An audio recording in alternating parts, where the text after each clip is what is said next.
ভালোবেসে 9 বছর অপেক্ষার পর সে আমার বোনকে বিয়ে করে ফেলে। সত্যি বলতে, প্রিয় মানুষটা যখন হুট করে অন্য কারো হাত ধরে চলে যায় তবুও মানা যায়, কিন্তু আপন কারো সাথে মেনে নেওয়া যায় না। তখন বুকের ভেতর একটা শূন্যতা তৈরি হয়। এমন নয় যে আমি ভেঙে পড়িনি, শুধু কাউকে বুঝতে দেইনি। প্রতিটি মুহূর্তে মনে হয়েছে আমি শারীরিকভাবে বেঁচে আছি, অথচ আত্মিক দিক থেকে মরে গেছি। এতটা বছরে আমি কখনো ভাবিনি আফান আমাকে ছেড়ে চলে যাবে। আমাদের সম্পর্কটা এত সহজ ছিল না। মাত্র 14 বছর বয়স থেকেই আফানের আগমন ঘটে আমার জীবনে, তখন ওর বয়স ছিল 18। আমাদের প্রথমে বন্ধুত্ব হয়, 3 বছর এরপর প্রেম। ভালোবাসা কি রকম হয় বুঝার আগেই সে আমার জীবনে জড়িয়ে যায়, যা হুট করে ভুলে যাওয়া অসম্ভব। শেষ 2টা বছর সে বলতো আমি তাকে বুঝতে চাই না, তার মন কি চায় তার প্রায়োরিটি দেই না। এতটা জীবনে প্রতিটি মুহূর্তে তাকে বিশ্বাস করেছি। আমাদের প্রেম শুরুর ঠিক 6 মাসের মাথায় সে লন্ডন চলে যায়। আমি দূর থেকে তার দেশে ফেরার অপেক্ষায় দিন গুনেছি। অথচ সে শেষবার যখন তাকে ফোন করেছিলাম, আমার কণ্ঠ আটকে যাচ্ছিল। তবুও কান্নাজড়িত কণ্ঠে বলেছিলাম, কি করলে তুমি আমার পাশে থাকবে? আমি তো তোমার সাথে থাকতে অভ্যস্ত হয়ে গেছি। একা আমাকে ঠেলে দিলে আমি কিভাবে বাঁচব? আফান, প্লিজ, আমাকে তোমার জীবনে থাকার একটা সুযোগ দাও। কিন্তু সে একটিও কথা না বলে ফোন কেটে দিল। আমি তখনও জানতাম না কেন সে আমাকে প্রত্যাখ্যান করল। ভেবেছি ফিরে এলে আমি বুঝিয়ে বলবো এই তো আর মাত্র 10 দিন পরই তো ও দেশে আসবে। আফান যখন বিদেশে পড়তে গিয়েছিল, আমি তার প্রতিটি মুহূর্তের সাক্ষী ছিলাম। আমার বন্ধু বান্ধব, আনন্দ বিনোদন, স্বপ্ন, সব ভুলে গিয়ে শুধু তার ফেরার অপেক্ষায় ছিলাম। আমি জানতাম সে ফিরবে, আমাকে নিয়েই নতুন করে জীবন শুরু করবে। কিন্তু যেদিন শুনলাম সে আমার চাচাতো বোন সুহাকে বিয়ে করেছে, সেদিন আমার শরীরের রক্ত যেন জমে গেল। আমার কাজিন সুহা আমাদের প্রেমের সবকিছু জানত। তবুও সে আমার সবচেয়ে মূল্যবান মানুষটাকে কেড়ে নিতে একটুও পিছপা হয়নি। ওকে তো আমি অনেক বিশ্বাস করতাম, এই কারণেই আমি নিজের হাতে তাকে বিদেশ পাঠিয়েছিলাম। এই তো ঠিক 2 বছর আগে সুহা যখন বিদেশ যেতে চাইল, আমি ওকে আফানের কাছ থেকে সাহায্য নিতে বলেছিলাম। ভাবিনি আমার হাত ধরেই ও আফানের জীবনে প্রবেশ করবে। একসময় সেই সুহাই আমার জায়গাটা দখল করে নেবে। সুহা আফান একই শহরে থাকত। আমি জানতে পারিনি ওরা কখন কাছাকাছি এলো, কখন একে অপরকে ভালোবেসে ফেলল। আমি আর পারছিলাম না। আমার মনে হচ্ছিল আমার 9টা বছর, আমার সমস্ত অপেক্ষা, ভালোবাসা, সব যেন একটা তামাশা ছিল। আমি এতটা বছর যে মানুষটার জন্য নিজের জীবন বন্ধ করে রেখেছিলাম, সেই মানুষটা এভাবে আমার পাশ কাটিয়ে চলে গেল। আর আমি আমি কি সত্যিই ভালোবাসার যোগ্য ছিলাম না? নাকি আমার ভালোবাসাটাই ভুল ছিল? আফান চলে যাওয়ার পর থেকেই আমি ভেতরে ভেতরে ভেঙে পড়ছিলাম। চারপাশের সবকিছু নিষ্প্রাণ লাগছিল, যেন আমার অস্তিত্বের কোনো মূল্যই নেই। মন মেজাজ ঠিক থাকতো না, সারাক্ষণ ক্লান্ত লাগতো। এমনকি যাদের সঙ্গে আগে প্রাণ খুলে হাসতাম, তাদের সামনেও নিজেকে গুটিয়ে রাখতাম। আমার পড়াশোনা শেষ হয়েছে নিউট্রিশন নিয়ে, কিন্তু পড়াশোনার পর ভবিষ্যৎ নিয়ে কোনো পরিকল্পনাই করা হয়নি। কারণ আমার জীবনের সব পরিকল্পনাই তো ছিল আফানকে ঘিরে। সে ফিরে এলে কি করব, কিভাবে জীবনটা সাজাবো, এসব ভেবেই তো এতগুলো বছর কাটিয়েছি। আমার ছোট ভাই, ও আমার চেয়ে 4 বছরের ছোট, কিন্তু মানসিকভাবে অনেক পরিণত। ও আমার এই অবস্থা দেখে আর চুপ থাকতে পারছিল না। একদিন রাতে আমার পাশে এসে বসল, গলার স্বরটা ছিল কেমন যেন ব্যথাভরা। আপু, তুমি কি এভাবেই জীবনটা শেষ করে দিবে? আফান চলে গেছে, এটা মানতে কষ্ট হচ্ছে, আমরা সবাই বুঝি। কিন্তু তুমি তো বেঁচে আছো। এভাবে নিজেকে কষ্ট দিয়ে গেলে তো অসুস্থ হয়ে পড়বে। আমি কিছু বললাম না। কারণ সত্যিই আমার কিছু বলার ছিল না।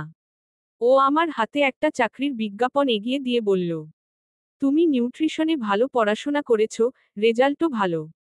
একটা হসপিটালে নিউট্রিশনিস্ট পদের জন্য লোক নিচ্ছে।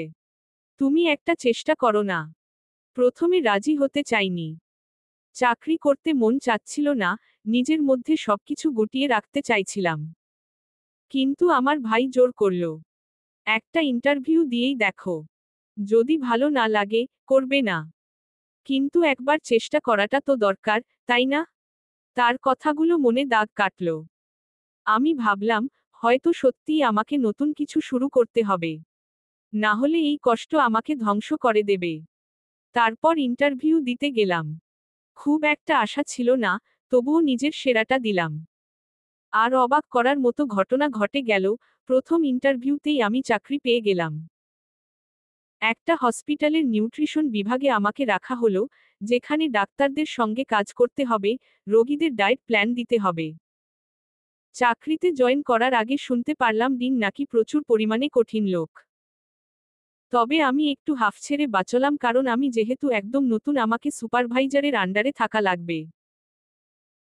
সেদিন বাড়ি ফেরার পর বারান্দায় বসে কফি খেতে খেতে জীবনে প্রথমবার মনে হলো, হয়তো এখান থেকে একটা নতুন শুরু সম্ভব। ভালোবাসা না থাকুক, অন্তত নিজেকে ভালো রাখার একটা ছোট চেষ্টা তো করতে পারি। কিন্তু আমি তখনও জানতাম না, এই চাকরিই আমাকে এমন একজন মানুষের সামনে নিয়ে যাবে, যে আমার জীবনটাই পাল্টে দেবে। সকালের হালকা রোদ জানালার পর্দা গলে ঘরের ভেতর ছড়িয়ে পড়ছিল। রুহি আয়নার সামনে দাঁড়িয়ে চুল ঠিক করছিল। আজ তার জীবনের নতুন এক অধ্যায়ের শুরু, প্রথম চাকরির প্রথম দিন। সে একটা গোলাপি রঙের সফট শিফন ড্রেস পরেছে, যেটা হালকা বাতাসে একটু একটু দুলছে। কোমর পর্যন্ত সোজা চুলগুলো খোলা রেখেছে, নরম কাঁধ ছুঁয়ে হালকা দুলছে। মুখে খুব হালকা মেকআপ, ঠোঁটে সফট পিঙ্ক লিপস্টিক, আর চোখে সামান্য কাজল। রুহি এমনিতেই অসম্ভব সুন্দরী, কিন্তু আজ যেন তার মধ্যে একটা অন্যরকম গ্লো কাজ করছে। আজ তার সৌন্দর্যের আড়ালে একটা বিষণ্ণতা লুকিয়ে আছে, যেটা শুধু সে নিজেই জানে। আফানের চলে যাওয়ার কষ্ট, বিশ্বাস ভাঙার ব্যথা, সবকিছু বুকের গভীরে চেপে সে নতুন জীবনের পথে হাঁটতে চলেছে। ঘড়ির কাঁটা 8টা ছুঁই ছুঁই। এক মুহূর্ত আয়নায় নিজের প্রতিচ্ছবি দেখে সে মনে মনে বলল, রুহি, তুমি পারবে। তারপর একটা ছোট ব্যাগ কাঁধে ঝুলিয়ে বাসা থেকে বেরিয়ে এলো। নতুন চাকরির উত্তেজনা আর অজানা কিছুর ভয় মিলিয়ে রুহির বুকের ভেতর একটা কাঁপুনি কাজ করছিল।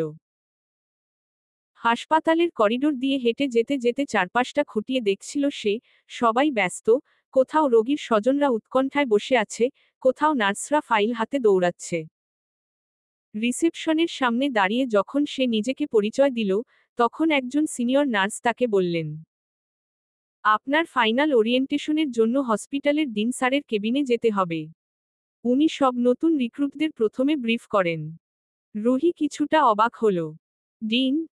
সে জানত সুপারভাইজার থাকবে, কিন্তু সরাসরি ডিন স্যারের কাছে যেতে হবে?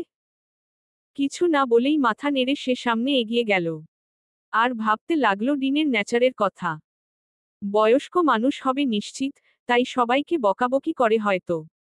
বেশ ভয় নিয়ে কেবিনের দরজার সামনে এসে রুহি একবার চোখ বুজে নিল। তারপর আস্তে করে নক করল। স্যার, আসতে পারি? Come in. ভেতর থেকে গম্ভীর অথচ ভারী একটা কণ্ঠ ভেসে এলো। রুহি দরজা ঠেলে ভেতরে ঢুকল, আর ঢুকতেই মুহূর্তের জন্য থমকে গেল। ওয়ালনাট কাঠের টেবিলের ওপাশে দাঁড়িয়ে থাকা পুরুষটাকে দেখে, এরকম পুরুষকে যে কেউ একবার তাকিয়ে থাকবে। আসসালামু আলাইকুম স্যার। শেলফে থাকা অন্য একটা ফাইল নিয়ে এসে সে বসতে বসতে বলল। ওয়ালাইকুম আসসালাম। Have a seat. 5'11", উচ্চতা, তীক্ষ্ণ চোয়াল, গভীর চোখ, নিখুঁত দাড়ি, আর চওড়া কাঁধের ওপর হালকা ক্লাসিক ব্ল্যাক শার্ট। সাদা অ্যাপ্রনের নিচে ব্যক্তিত্বের এক অদ্ভুত আভা, চোখে অদ্ভুত রকমের আত্মবিশ্বাস। সে টেবিলের ওপরে রাখা ফাইলের পাতা উল্টাচ্ছিল, হাতের কলমটা অনায়াসে ঘোরাচ্ছিল, কিন্তু তার চোখ যেন সমস্ত কিছু বিশ্লেষণ করতে পারে এমন একটা অনুভূতি ছিল। এক মুহূর্তের জন্য রুহির চোখ আটকে গেল তার চেহারার ওপর। এমন কারো দিকে তাকালে হয়তো মনে হয়, মানুষটা যেন বেশি নিখুঁত, সিনেমার চরিত্রের মতো। কিন্তু পরক্ষণেই নিজেকে সামলে নিল রুহি।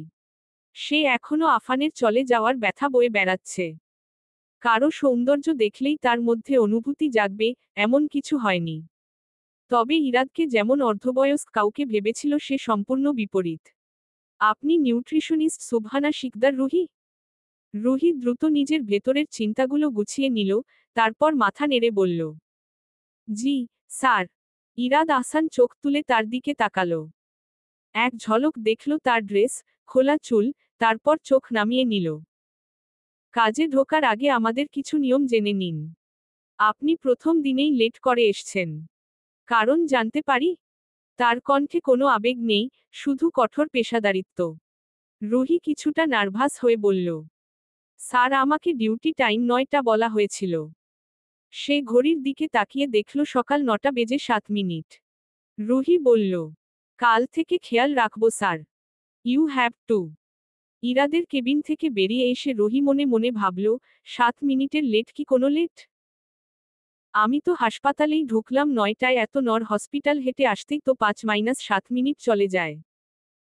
তাকে কথাগুলো বলতে পারলেও হতো, কিন্তু এমন স্ট্রিক্ট লোককে কিভাবেই বলতাম? যদি প্রথম দিনই আমাকে বকা দিয়ে ফেলতো? থাক, তার সামনে আর যাওয়া লাগবে না। কিন্তু তখনও সে জানত না, এই মানুষটাই তার জীবনের বাঁক বদলে দিতে চলেছে। রুহি কেবিন থেকে বের হতেই ইরাদের ফোনে একটা কল এলো। স্যার, আপনার মেয়েকে খুঁজে পাচ্ছি না। চলবে। পরবর্তী পর্ব পেতে চ্যানেলটি সাবস্ক্রাইব করুন।